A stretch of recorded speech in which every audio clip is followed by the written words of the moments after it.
What is this? You think we're coming back from this? These people get. This is what your kids are dancing to. You use the term partner. This is a term that comes from the LGBTQ, the Skittle Guzzlers. Do you accept homosexuality? Well, I don't have to accept homosexuality because I'm not a homosexual. So why would I have to accept? Are you pro homosexual? Are you an ally? Like, I'll give you three. Like, I just want to figure out where you're at with it. Are you an ally? Are you against it? Or are you neutral? I don't have anything against somebody that's homosexual. That's their way of life. It's not my against, way. Neutral, or pro? I'm for anyone loving who they love.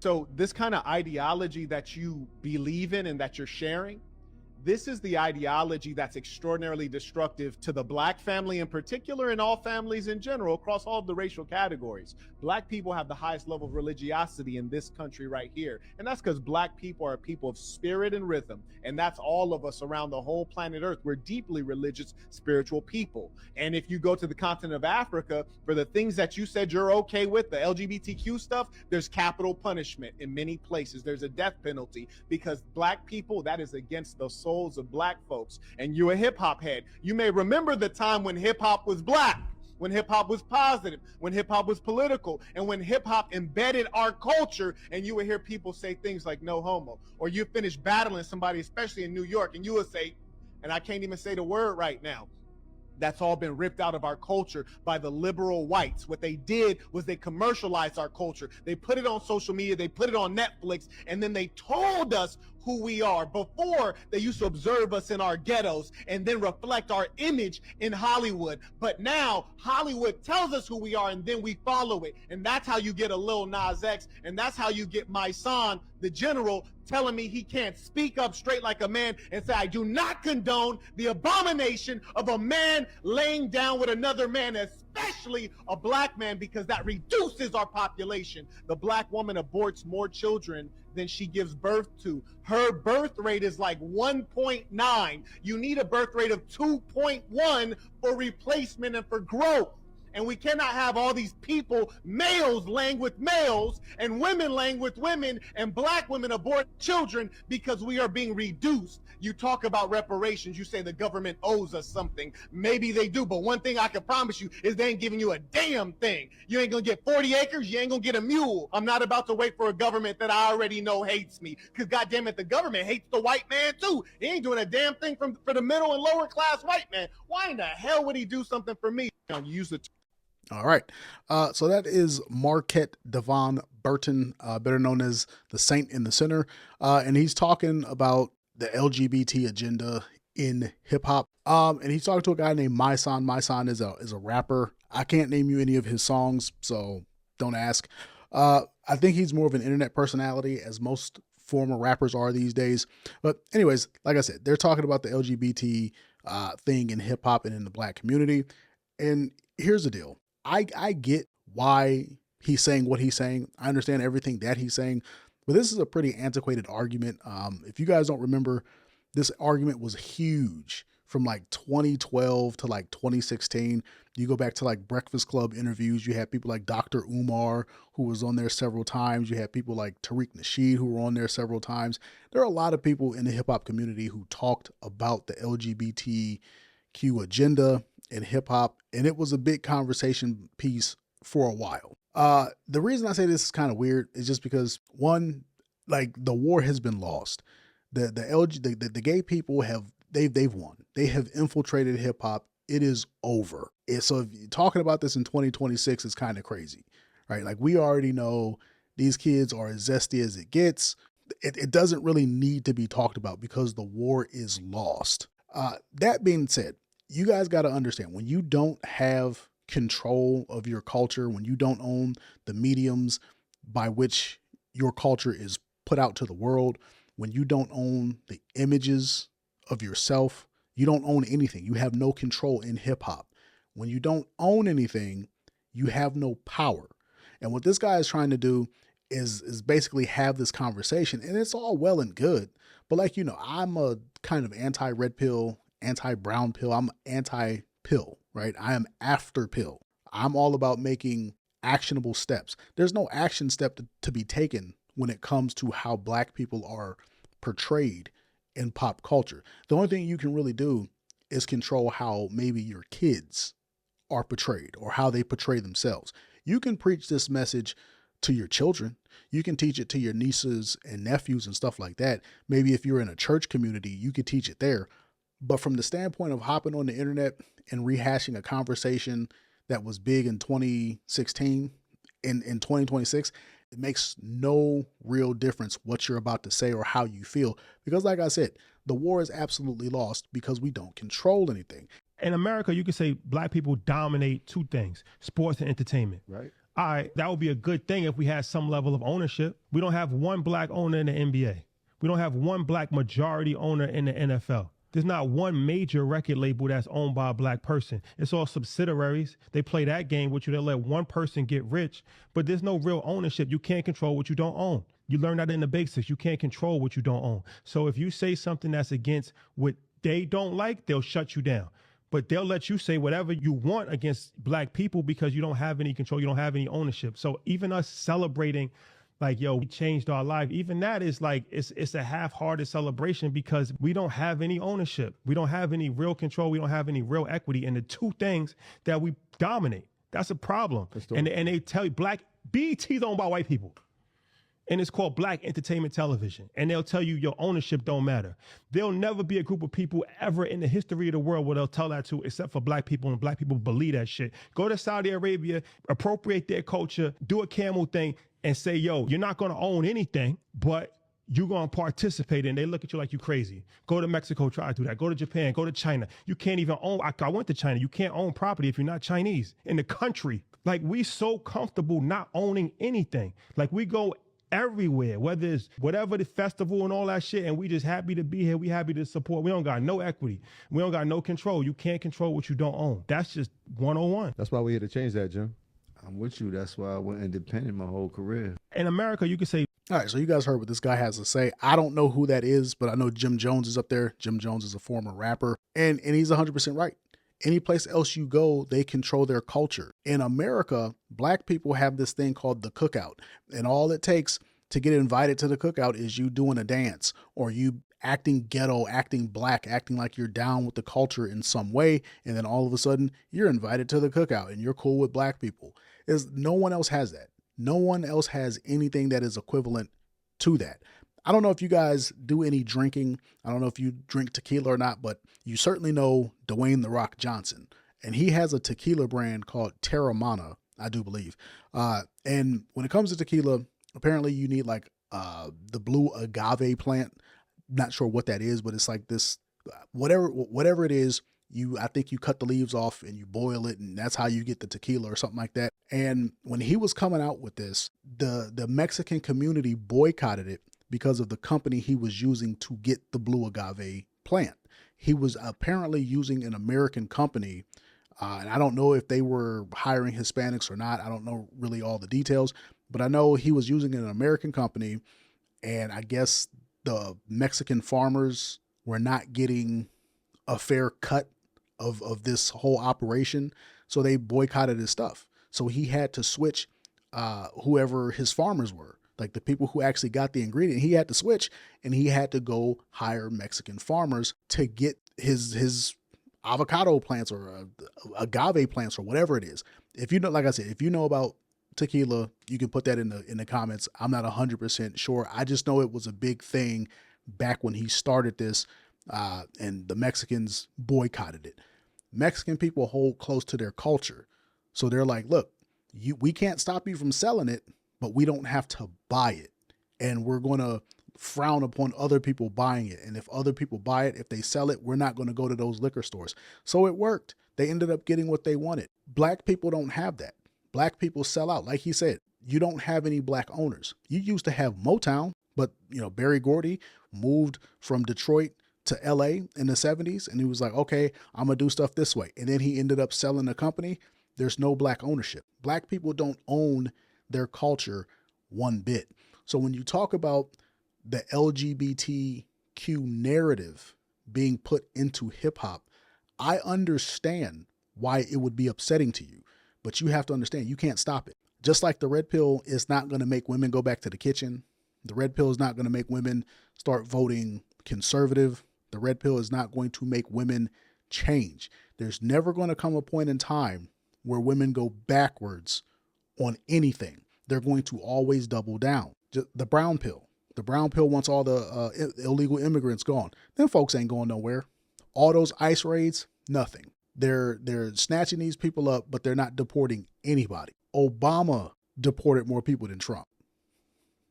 Right? Those people aren't going anywhere. Nothing's happening. We're like certain wars from a social standpoint, from a political standpoint, they've been lost. And I get it. I 100% agree with what bro was saying. But you gotta think about what was going on in like 2015, 2016.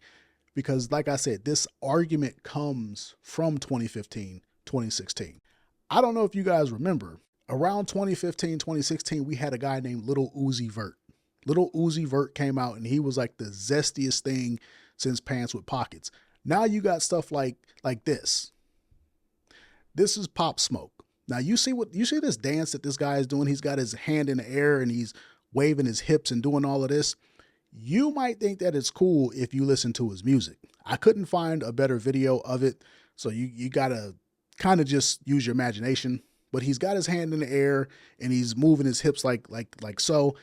If you are Hispanic, you have seen this move before, maybe at a quinceañera, maybe at some sort of Spanish wedding, whatever the case might be.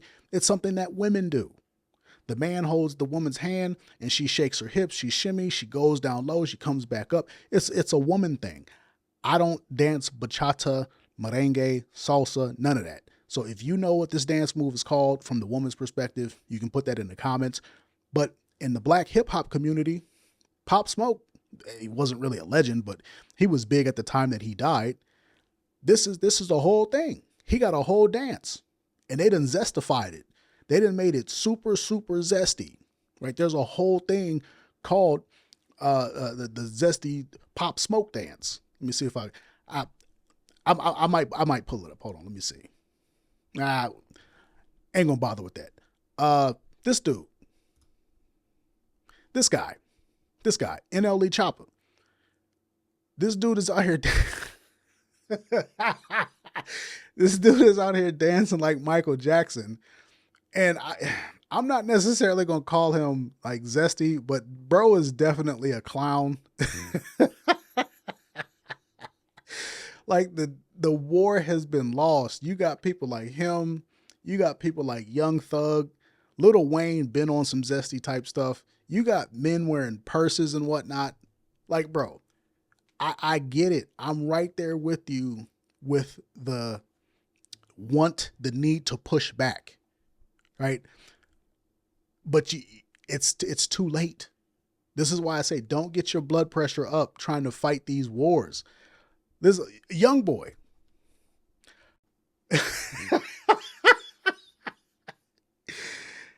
What is this? You think we're coming back from this? These people get, this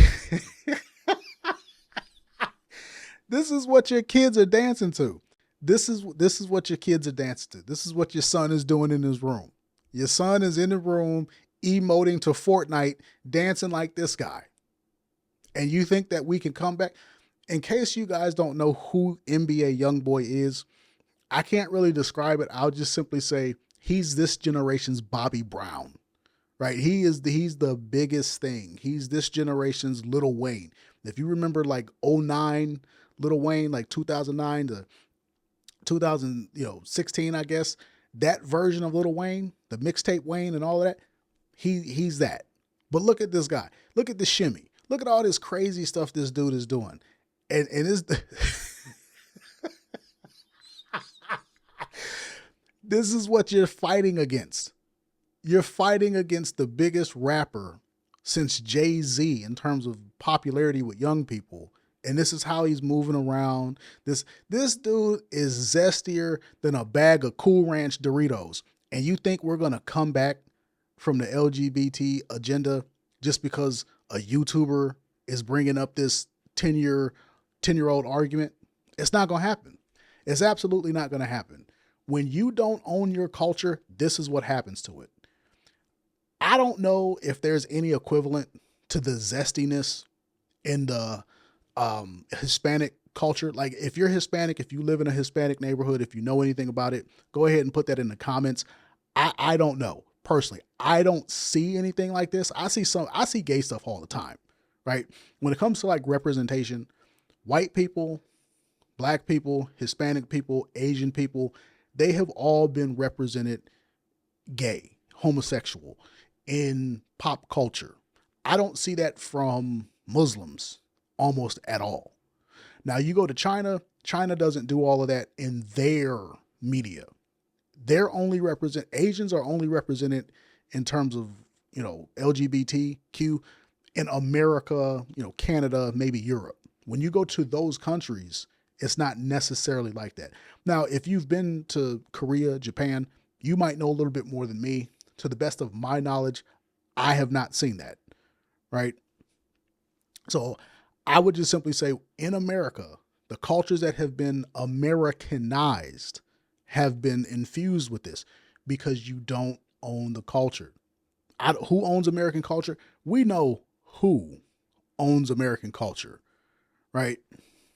You're not going to win that fight. So I'm not telling you to accept it. I'm not telling you to embrace it. I'm not telling you even to not push back against it. I'm simply telling you from the standpoint of me being anti like red pill and all of that, anti brown pill, don't get into these internet wars where you end up getting your name put on a list. Don't get your blood pressure up because you can't fight against this.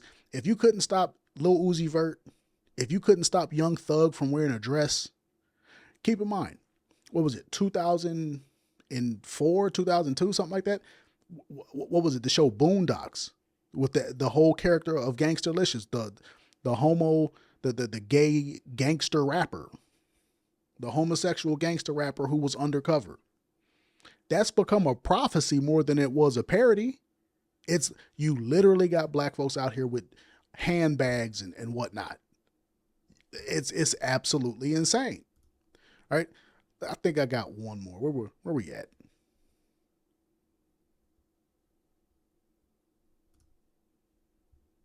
When he said this, It's done more harm to the black community, crack cocaine or processed sugar. Hip hop and R&B. Really? As a rapper, you say that. I know what my job is.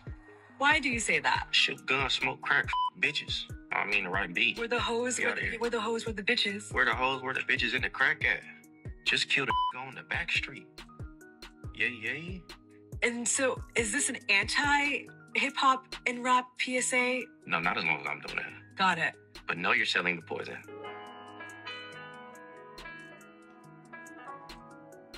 poison. When he says poison, he's talking about all the good stuff. You know what I'm talking about. Violence, misogyny, and materialism. You see, most people think influence has to be done by force, but really and truly the most effective way to influence people is through repetition. And that's why music is even better than crack, because it usually starts off extreme, and then extreme becomes normal, and that new normal starts to shape how you see the world. Yo, this has to be the greatest interview of all time, because even he says that he's just in it for the capitalism. So if the purpose of music is just to make money, and negativity sells, then, only then do you realize the dark truth, that life imitates art. Yo, was Vince Staples... All right, so there you have it. Right, so Vince Staples is a former rapper, and he's been very vocal about why he left rap, and it was all BS and everything like that. And it's like the guy said, when it comes to influencing a culture, repetition is the most powerful weapon. Look at gangster rap. We all know gangster rap is bad. We went from Ice Cube being considered a gangster rapper. We went from Tupac, a man who graduated from a performing arts high school. We went from that kind of gangster rap, which was very performative in retrospect. It was just people being studio gangsters. You know, Ja Rule was considered a gangster rapper at one point in time. We went from that to King Von, a person who was a confirmed serial deleter of people. I don't want to say the whole thing on YouTube. I don't want to get my video smacked down by the algorithm, but King Von was a cap collector, as the kids say. This dude had bodies. He had allegedly almost double-digit bodies. They said he had between 9 to 12 bodies. That's what the kids glorify. Why? Because it started off one thing. It started off talking about gang banging and carrying a flag and all of that. Then it started, oh, we busting that fools. And then it was a little bit more, and a little bit more until you get your King Von. Now the kids are glorifying serial killers and whatnot. Like, so if you've lost the battle clearly on gangster rap, what do you think? What is the hope for beating out the LGBT agenda? Because keep in mind, a lot of the gangster rap narrative is kind of going away in hip hop, especially in like 2025, 2026, because people are snitching. Like Atlanta, they call it Ratlanta now because everybody then got locked up and then snitched, right? T.I. got caught snitching a while back. You know, this person got caught snitching, that person got caught snitching. So now everybody knows that the streets are fake. So people aren't necessarily glorifying the rapper, but at the same time, they're not segueing away from street culture. They're just simply saying, I can do both things now. I can play gangster and then be a square all at the same time. Everybody knows it's fake, but they're not stopping. They're not walking away from it per se. It's just not taboo anymore. It's just not something, you can't snitch anymore. Nah, people still going to sell dope. They still going to shoot and do stupid stuff, but they're going to openly snitch now. That's all it is. So you completely lost the war.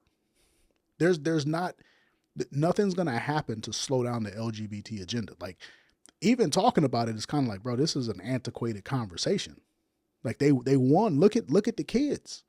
Gen Z, 63%, I think it's like 47% of Gen Z women identify as something other than straight.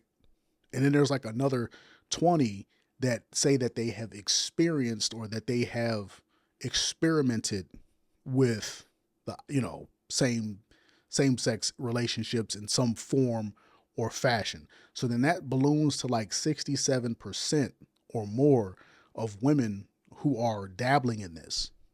Well, do you think that they're not encouraging the men to do the same? Of course they are. The difference is if a woman does some gay stuff, she can come back from that because nobody holds that against women. But then they'll encourage the men to do that in high school, and then they're stuck on that side. So they're like, oh yeah, it's okay to be gay. And then the men go out there, they do it now, they can't come back. You can't just be ungay because everybody know you was on that, right? So the game is all messed up and there's really no way to fix it. So I'm not telling you to accept it. Just like the guy in the beginning, he kind of wanted, let me go back.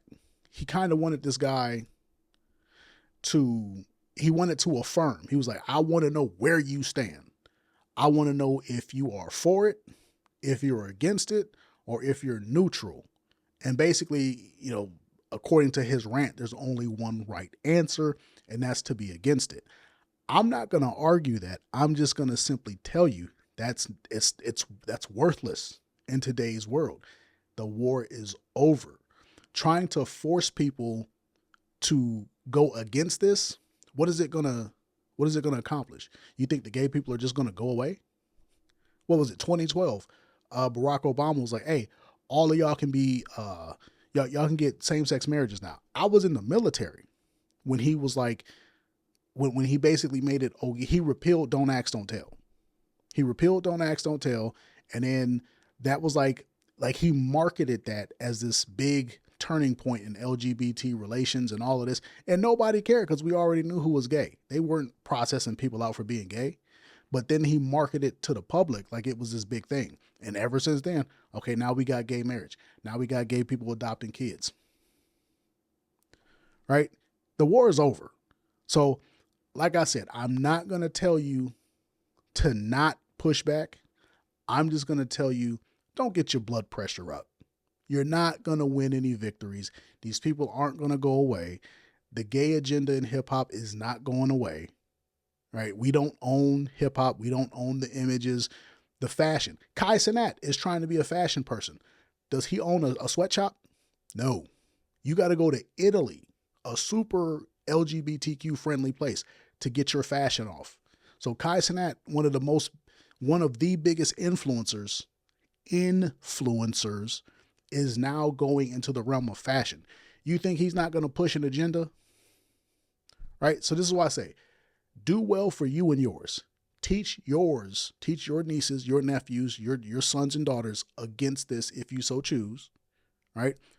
Go to your church, go to your mosque, pray to your God, hold true to your values if you have them, but don't blow a gasket trying to fight this and flood your algorithm with all this anti-gay stuff, because it ain't going nowhere. It just is what it is. All right, let me know what y'all think. Like, comment, share, subscribe, hit the notification bell, and I'll get at you guys on the next one. Peace.